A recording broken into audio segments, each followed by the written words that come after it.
যে কাজ একজন পুরুষ 6 দিনে করতে পারে সেই কাজ একজন স্ত্রীলোক 10 দিনে করতে পারে। উভয়ে কাজটি শেষ করে 700 টাকা পেল, কে কত টাকা পেল? তাহলে এখানে আমরা প্রথমে ধরে নেব, মনে করি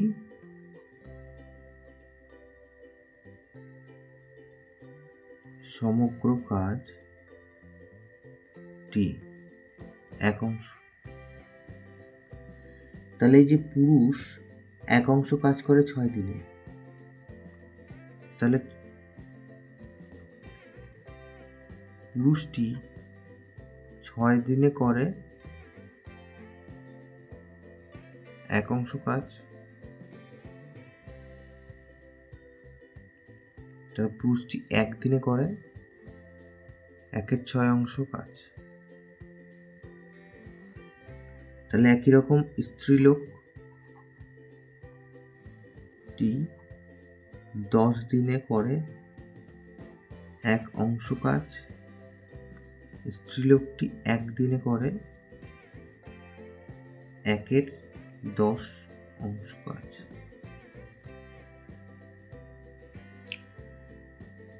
তাহলে অতএব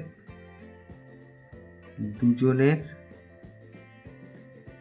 কাজ করার অনুপাত কত?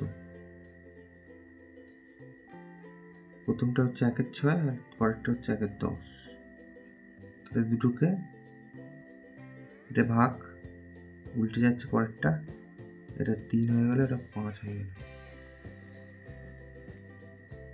তাহলে আমরা টোটালটা পেলাম 5:3। তাহলে মোট 700 টাকা পেয়েছি বলেছে।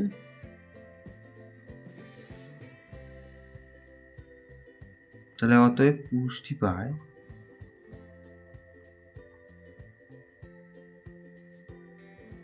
এই 700 টাকা, তার সাথে গুণ করবো আনুপাতিক ভাগার 5, এটা 8।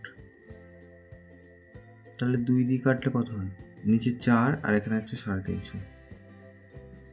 আবার এটা কাটি, 17 দুগুণে 34, 5 দুগুণে 10, 17 দুগুণে 34, 5 দুগুণে 10 আর এটা 2। তাহলে গুণ করলে কত হবে? 5 5 25, হাতে 2, 5 7 25, 36 37, হাতে 3, 875, তলায় 2। তার মানে 4, এটা 3, 7, এত টাকা।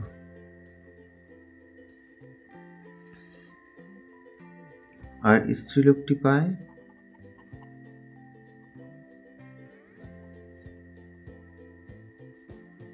ওই 700-র সাথে আমরা গুণ করব 3/8।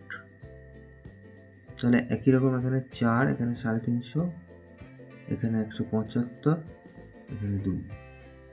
তাহলে 3 5 15, হাতে 1, 3 7 21, 22, হাতে 2, 525/2। তার মানে পাচ্ছি 26 দুগুণে 52, 2, এত টাকা।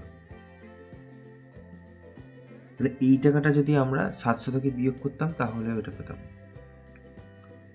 তাহলে এই দুটো উত্তর